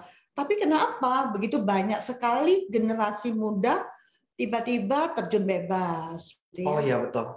Saya nggak tahu kenapa itu sebetulnya ya kan. Saya bilang gitu, hidup ini adalah satu pemberian, harus disyukurin gitu ya. Jadi kok begitu gampangnya mengakhiri hidupnya gitu ya. Nah, ini value yang anak-anak muda yang nggak menangkap ini semua gitu. Jadi kita harus bisa lebih belajar lagi juga untuk tidak gampang berkutat dengan pikiran-pikiran negatif ya, Ci ya. Iya. Karena keputusasaan ketika kita lagi ini segala macam. Mental ya. Ini berkaitan dengan mentalnya juga. Mental lalu ya spiritualnya, kalau kita ini gitu. Nah, inilah pentingnya ya. Betul. Nilai-nilai yang perlu kita ini juga sebagai kita adalah umat Tao yang menjalani proses. Ada lagi, Ci, selain kita harus memiliki cita-cita yang luhur, kita harus meningkatkan kita, kesadaran kita, secara moralitas kita harus tinggi. Lalu ada poin-poin lagi? Kita disiplin itu pasti. Lalu mempunyai mendedikasikan dirinya itu sangat kuat ya gitu. Jadi mempunyai satu karakter yang kuat gitu. Karakter itu harus kuat. Nah, ini pasti berhubungan dengan mental ya. Mental. Nah, itu tadi kalau mentalnya rapuh ya itu tadi masih nggak ngerti dengan gampangnya gitu.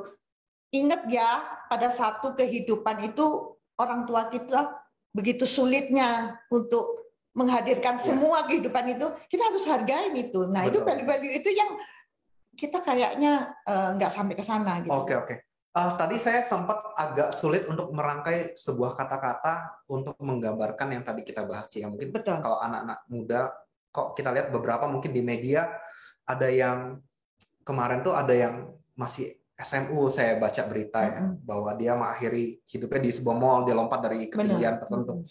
Nah, ini mungkin kita juga tidak menggampangkan bahwa kamu terlalu lemah, mentalnya terlalu ini. Kita nggak seperti itu juga, Ci ya. Kita juga tidak mau menjudge bahwa kalian harus kuat dong, harus. Iya. Jadi apapun ya teman-temannya, kalau memang kita ada satu masalah, memang baiknya kita juga kita bisa menemukan orang yang tepat, mungkin kita untuk juga nge-share. Iya. Ya, sehingga bisa mendapatkan satu masukan ya, Ci ya. Jalan Masukan. keluar. Karena ini memang dalam proses kita kan juga kita proses belajar ya, Ci ya. Kita harus dengan proses waktu ini kita meningkatkan kualitas diri kita secara pribadi dan juga mental kita nih, Ci. Iya. Makanya itu perlu sekali. Jadi kita Siuto ini melatih mental, fisik kita benar-benar digali gitu ya.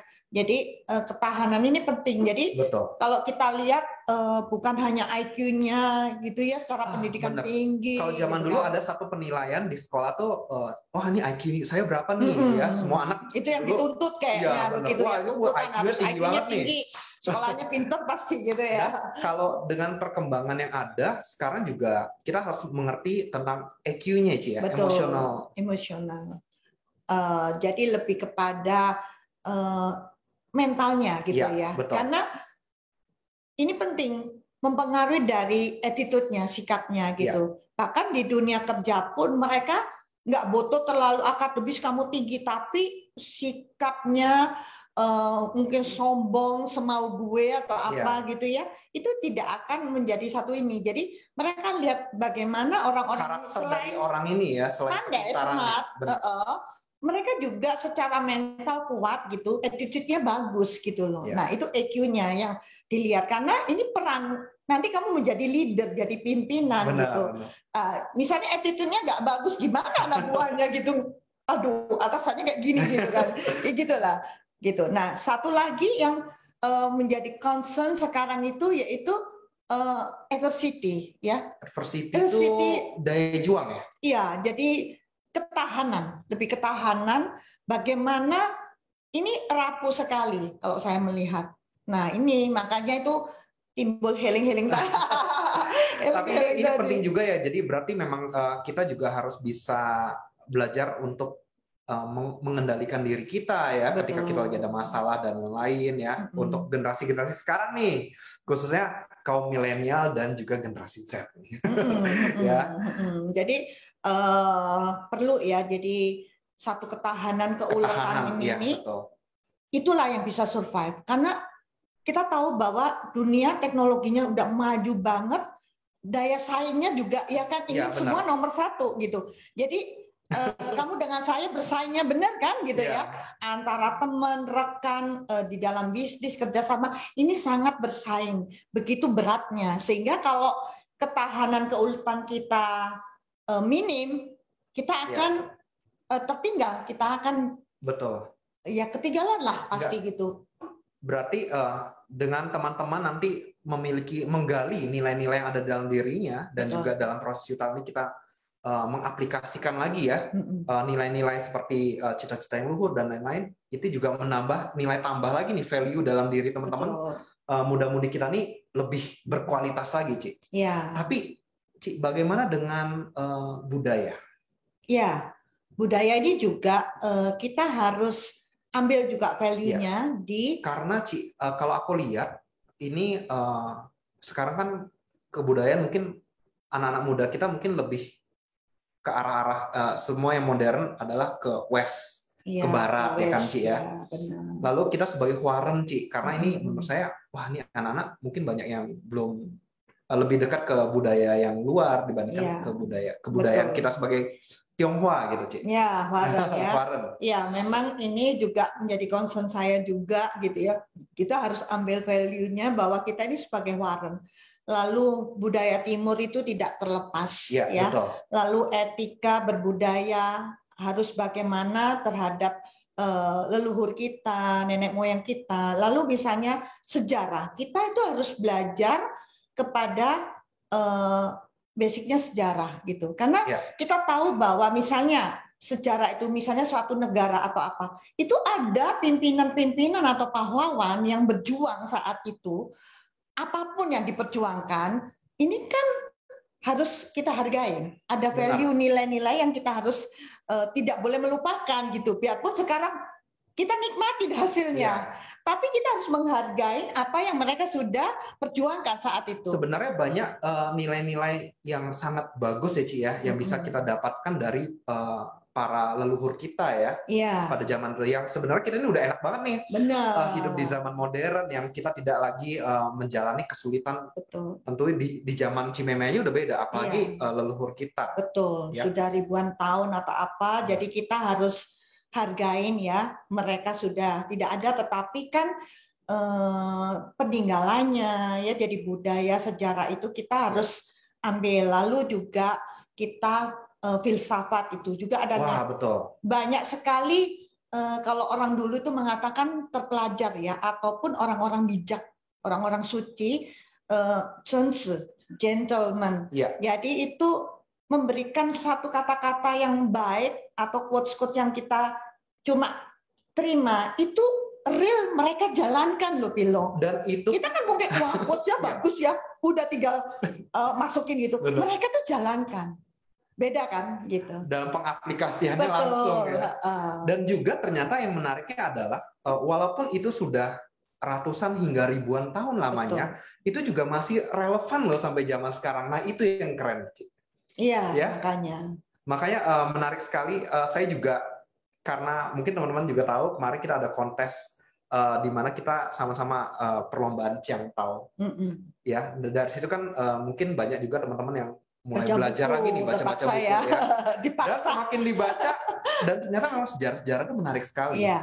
Betul. Dan banyak hal-hal yang masih relevan sampai sekarang, dan itu nggak tertinggal oleh zaman loh. Betul.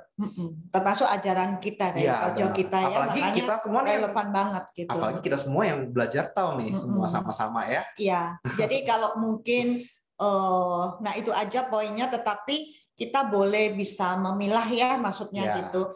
Zaman modern kita di zamannya gitu. Kayaknya nggak cocok deh gitu ya, kuno gitu ya. Jangan deh gitu ya. Kita masih ambil value-value yang baik, tetap bisa kita terapkan di dalam hidup kita gitu. Kita ambil nilai-nilainya gitu. Jangan kita itu meninggalkan akarnya gitu. Asalnya kita harus sebagai Warren harus mengingat itu semua gitu. Nah, itulah. Keren banget Cimeme. Kayaknya sudah dirangkum ya nilai-nilai. Kita sudah membahas mengenai nilai-nilai diri yang bisa kita gali dari dalam diri kita ya, dan juga sebagai kita umat Tao ya, muda-mudi kita, apa yang bisa kita tambahkan lagi nih, added value-nya nih ya ke dalam diri kita sebagai kita umat Tao, sebagai generasi penerus dari Tai Sangat. Oke, kita masuk ke sesi tanya jawab, pertanyaan ya. Pertanyaan ya. Sepertinya sudah ada, saya mendapatkan dari Mega sudah membantu saya ya untuk merangkum pertanyaan. Tapi kalau teman-teman masih ada yang ingin bertanya, silakan ya. Kita masih membuka di kolom chat, silakan. Nah, Cimeme, ini ada pertanyaan ya dari Nando Chan. Izin tanya, menurut Cimeme, kita sebagai generasi pemuda boleh atau tidak memilih pasangan yang usianya lebih tua? Lalu, bagaimana bijak memilih pasangan, baik di media sosial maupun offline? Wah, ini pertanyaan yang sangat generasi sekarang banget ya. Kayaknya film yang harus dijawab. Oke, ini pertanyaannya dari Nando Chan. Namun teman-teman silakan ya, kalau masih ada yang ingin bertanya, nanti saya akan dibantu. Ya silakan. Ya coba yang pertama tadi. Jadi pertanyaan yang pertama adalah, kita sebagai generasi pemuda boleh atau tidak memilih pasangan yang usianya lebih tua? Ya, memilih pasangan itu kan begini ya. Kita generasi muda. Namanya pasangan itu kan kita akan berjalan untuk kehidupan kita ya, gitu. Suka dan duka itu harus bersama. Namanya pasangan gitu. Jadi saat kita memilih tentu saja ingin yang terbaik ya, ingin terbaik gitu. Mengenai usia, kalau kita cocok ya nggak masalah gitu ya. Mau lebih besar, lebih umur gitu ya misalnya, atau mungkin lebih kecil, tapi kita cocok secara pribadi, kita cocok, kita nyambung, mungkin mau suka dan duka, itu yang lebih penting saya pikir gitu ya. Karena pasangan dalam membina rumah tangga ini kan perlu dua pribadi yang disatukan, mungkin berbeda gitu ya, tapi ini untuk tujuan dari mungkin kita punya cita-cita harapan dalam membina rumah tangga kan nanti masih ada keturunan anak-anak kita. Ini harus cocok kok. Nah, itu yang penting saya pikir. Berarti gitu. Lebih ke bagaimana kita mengenal satu sama lain pasangan kita, kelebihan dan kekurangannya, menerima ya. Tentu saja kita pilih yang baik dong ya gitu. Tentu semua kita pengennya yang terbaik. Oleh karena itu ya sebenarnya lebih ke bagaimana kita sama pasangan kita bisa cocok lah ya. Saling menerima satu sama lain. Jadi nggak masalah ya gitu. Selanjutnya adalah lalu bagaimana bijak memilih pasangan baik di media sosial maupun di offline. Ya, kalau biasa ini kenalannya kan biasanya melalui karena di zaman sekarang medsos udah umum sekali ya. Betul. Digunakan oleh semua orang. Mungkin banyak yang berkenalan melalui aplikasi mungkin Facebook, Instagram dan lain-lain gitu. Saya mungkin bisa memberikan saran mungkin begini ya, karena ini kan memilih bukan cuma milih barang atau mungkin beli barang gitu ya. Beli barang pun aja masih ini ya, kalau online gitu kita kayaknya bagus gitu ya. Di fotonya gitu ya, produknya bagus gitu. Begitu kita sudah beli, wah ternyata di luar dugaan gitu ya. Kok jelek gitu kan gitu. Saya pribadi aja kalau untuk beli barang gitu ya, antara offline gitu, saya lebih suka lihat langsung gitu. Misalnya ini bagus gitu, mahal tapi worth it gitu, it's okay gitu. Daripada saya ketipu akhirnya, yaitu karena online, bilang suka gitu ya. Misal saya jadinya, aduh enggak lah. Nah, Ci, bagus itu ya kan. Jadi enggak lah, saya bilang gini, murah sih bagus gitu, enggak sesuai dengan harapan gitu. Benar. Ya. Nah, ini kalau memilih pasangan, saya pikir lebih bijak ya. Boleh mungkin awalnya ini kan media perkenalan boleh berteman gitu ya, saling komunikasinya melalui itu betul. Online gitu boleh, tapi diharapkan kalau kita serius kita harus bertemu karena dengan bertemu kita melihat fisik, mulai pendekatan istilahnya sekarang PDKT ya, PDKT dan gitu tidak pakai filter, tidak ada filter karena kalau online kan misalnya wah mukanya agak tembem dikit dibuatin tirus. Nah kan beda sudah ya. Katanya yang paling menipu tuh filter TikTok katanya. TikTok banget kayak ini cakep banget tuh ternyata. Jadi gitu jangan deh. Harus apa adanya lah ya. Apa adanya. Nggak apa-apa media sosial kita jadikan ya nggak apa-apa kita berteman. Benar. Ya menambah jaringan teman kita. Namun berarti perlu ada pendekatan khusus lagi, Ci ya. Iya, apalagi pasangan hidup kita ya, benar. Apalagi memilih pasangan ya. Iya, benar. Kita harus buka mata lebar, kita lihat, kita mengenal dulu di awal gitu ya. Sedalam mungkin ya, kita ingin taunya apa, nggak apa-apa gitu. Saya ada satu pengalaman yang menarik juga, Ci. Ini mumpung karena ada yang bertanya seperti itu ya. Pengalaman pribadi. Bukan pribadi, tapi karena saya pernah bekerja di salah satu bank swasta. Di mana di bank swasta itu di Jakarta, itu kita ada satu cara untuk mentransfer uang ke luar negeri menggunakan namanya Western Union. Nah, jadi ada satu wanita yang waktu itu datang ke bank kita untuk mentransferkan dana ke salah satu kota. Saya lupa kotanya, mungkin antar Pakistan atau apalah gitu ya. Jadi dia ini bertemu dengan pria ini melalui Facebook. Dan akhirnya pria itu menjanjikan bahwa nanti saya mau datang ke Indonesia segala macam, tapi dia minta kirimin uang, dan wanita ini dengan polosnya ingin mentransferkan uangnya. Nah ini ya karena ketidaktahuan ya. Jadi kita berusaha saat itu kita mengedukasi dia untuk ini hati-hati loh, ini kamu nanti ditipu loh kalau kamu ini gitu. Nah ini salah satu pengalaman nih karena berkaitan dengan media sosial sih. Iya, nah itu ya kita harus hati-hati dan jeli lah ya. Benar. Gitu. Oke. Nah pertanyaan kedua dari muda-mudi Surabaya. Wah namanya di ini nih ya, nggak apa-apa. Izin bertanya Chang Menfuran. Yang pertama, apa harapan Chang Menfuran terhadap muda-mudi di tahun 2022 ini? Itu yang pertama, harapannya. Lalu yang kedua, adakah saran dan masukannya untuk muda-mudi Surabaya? Khusus loh mintanya loh. Khusus Surabaya. Banyak. Harapan sih, selama ini kan begini, saya memang concern untuk di EBA EBR-nya gitu ya, karena jangan putus satu daerah itu, apalagi sudah ada taupannya gitu ya.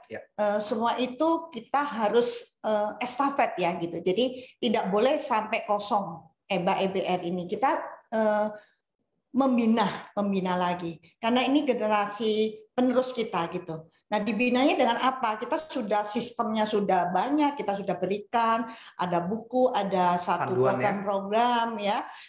Ikutin saja gitu ya untuk lebih maju lagi gitu. Dan kalaupun ada kesulitan khususnya untuk yang muda-mudi ini, jangan segan untuk disampaikan. Ya, disampaikan gitu, karena saya sendiri kita ada ya, Pilung juga tahu mungkin dari Pamer Plus, satu yayasan kembali ini di bidang sosial gitu ya, untuk memberikan satu sarana bagi umat khususnya, apalagi generasi mudanya. Saya ingin kita belajar belajar apa saja gitu, perbanyak skill-skill kita. Gitu. Sekarang mungkin tidak hanya akademis ya, saya pikir ya. Sekarang tuh yang dibutuhkan tuh skill gitu loh. Betul. Orang akan mengatakan nggak perlu sekolah gitu, tapi skill itu harus ada. Ini untuk survive di dalam hidup kita. Karena kita lihat sangat berat gitu ya kehidupan kita bersaing. Persaingannya di era yang modern ini kita juga makin ketat, gitu. Apalagi teknologi yang makin canggih, robot-robot juga sudah banyak. Makanya, ya kan? Jadi tenaga manusia kita enggak. Iya, gitu. Apalagi, waduh, kamu nggak punya skill apa-apa gitu. Kalau nggak tinggi IQ-nya, nggak sekolah ini nggak apa-apa. Tapi kita punya skill-skill ini perbanyak. Nah, itu akan kita bisa survive, kita bisa bisa bertahan gitu, dan kita bisa nggak usah takut ya. Potensi kita akan nanti tahu value kita di mana gitu. Benar. Skill-skill kita itu melalui dari skill yang kita pelajarin itu akan muncul value-value, oh saya ternyata punya value di sini loh. Nah itu kembangkan gitu. Jadi harapan kalau sampai dua-dua ini ya saya tetap ya di dalam pengembangan gitu semuanya. Saya inginnya muda-mudi di daerah manapun ingin ayo sama-sama belajar, kita sudah terpusat, kita bisa saling sharing gitu ya, tidak terbatas waktu, jauhnya gitu ya. Teknologi sudah sangat memudahkan kita ya untuk jadi kalau mungkin teman-teman ada satu kendala di satu daerah, jangan sungkan-sungkan untuk menghubungi ya, di mana mungkin kita bisa Zoom bareng atau apa ya, sama diskusi ataupun nanti setelah pandemi ini juga berakhir kita juga bisa hadir di daerah-daerah lain. Iya, jadi kita harus tetap semangat, potensi kita, digalakkan lagi, pelajarin semua skill yang ada gitu, ya. Kita memberikan fasilitas itu semua nanti kita akan belajar bersama-sama, ya, untuk kita lebih maju lagi. Nah, ini yang request yang khusus nih nggak boleh dilewatkan juga. Saran untuk dan masukan untuk muda-mudi Surabaya. Wah, Surabaya request khusus nih. Nggak ada sih, nggak ada khusus bagaimana gitu, sama semangat terus untuk Wusu Xiao Yao. Misalnya kalau untuk Wusu ini sudah dipertahankan gitu ya, dipertahankan prestasinya luar biasa, kita selalu support gitu ya. Bahkan untuk Surabaya menjadi satu pusat, makanya Wusu lalu juga Tao Chia Chien kita. Nah, ini harapan saya juga untuk kedepannya kita belajar gitu. Kenapa sih Tao Chia Chien ini? Karena begini, Bilung. Tao Chia Chien ini adalah kungfu kita yang dari suku kita. Ya, ini peninggalan dari suku kita ya, warisan buat kita ini. Warisan, dan beliau yang mengajarkan sendiri. Kita juga sebagai pengajar juga, yang awalnya dulu murid, kita juga ngajar, tapi fisik kita juga, waduh nggak bisa lagi nih, mau nendang repot ya. Nah jadi inginnya anak-anak muda ayolah belajar gitu. Saya akan melestarikan ya, bersama-sama ya. Melestarikan Tao Chia Chien ini sehingga ya tentu saja harapan dari guru kita juga akan mungkin bangga ya lihat di atas juga itu pasti inginnya semangat dari muda-mudi ini saya harapkan semuanya, tidak hanya di Surabaya. Ayo kita belajar gitu ya. Itu dia. Lalu mungkin kalau masih ada pertanyaan lagi mungkin boleh, kalau nggak apa-apa ya. Ini pertanyaan terakhir dari Libet ya. Selamat malam Chamun Furen, saya mau bertanya, tadi ada kalimat jika ada salah langsung bilang. Minta maaf kepada orang yang bersangkutan, maksudnya kalau kita ada berbuat salah, tadi mungkin kita ada kita bisa langsung bilang minta maaf kepada orang yang bersangkutan jika sudah ada kalimat minta maaf. Oh, maksudnya gini.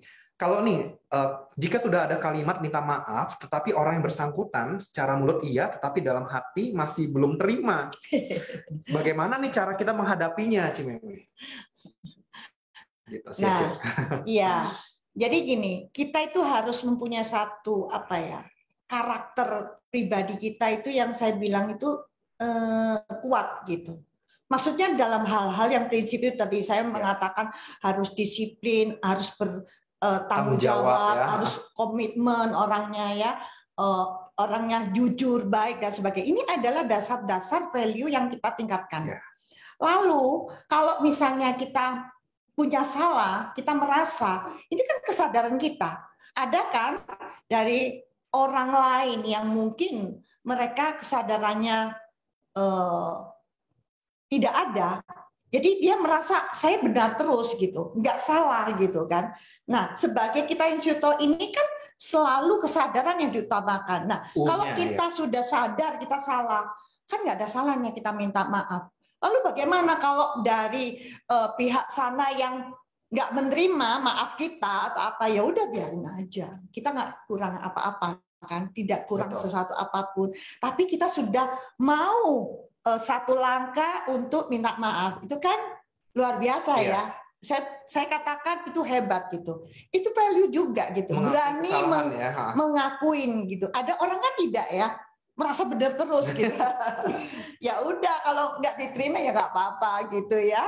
Tetap kita lakukan. Yang penting kita sudah jalankan. Mengenai orang lain tidak menerima, ya itu urusan mereka gitu. Oke, Sisi Chamun Furen. Nah, ini pertanyaan terakhir ya. Oke. Banyak juga ya rupanya ya. Dari Tawi Jakarta, Judith Tomasowa. Oke. Selamat malam Chamun Furen. Adakah nasihat bagi Taoyu yang hidup di keluarga dan ortu yang tidak mengenal dewa-dewi, kelenteng dunia timur, menjadi beda sendiri di keluarga? Jadi kita jadinya beda sendiri nih. Orang tua mungkin lebih memeluk agama lain lah gitu. Budayanya juga bukan kebudayaan timur. Iya. Nah itu, adakah nasihat untuk Taoyu yang mungkin sendiri nih? Iya, saat ini mungkin baru Siu tahu sendiri nih, yang lain belum nih keluarga. Iya. Nah ini saya masih melihat ya, masih ada contoh muda-mudi kita juga ya. Itu pun juga dari dia dulu yang Siu tahu. Dia duluan yang Siu tahu ya. Dia dulunya Siu tahu gitu. Nakalnya luar biasa gitu ya. Orang tua udah kayak apa gitu ya, pulangnya malam, subuh gitu ya. Nah sejalan waktu proses setelah dia Siu tahu, dia berubah gitu, berubah menjadi anak ya masih remaja ya, pulangnya pagi subuh udah ngerokok, udah ngeband, udah pokoknya dunia malam gitu ya. Itu orang tua sangat khawatir, wajar lah ya seperti itu. Jadi orang tua tidak melihat agamanya. Tapi pada saat anak ini Siu tahu berjalan waktu, dia berubah lebih baik, lalu dia bisa tunjukkan. Nah ini perubahan yang positif ya, Siu tahu tadi, dia tunjukkan, dia berubah total dia, ya mungkin udah ngeklik kali ya, sudah Siu tahu-nya kita bina, dia Siu tahu dengan baik. Lalu dia pikir juga di orang tuanya nih Bilung ceritanya. Jadi dia bagaimana? Ngomong nggak bisa dong, orang tua lebih ngerti gitu ya. Dia bagaimana? Dia bawa cangkinya ditaruh di rumah, suruh orang tuanya baca apa sih gitu. Pertama nggak dikutik lah gitu ya, siapa lu gitu, anak kecil gitu kan. Ya udah biarin. Karena nggak bisa ya gitu ya.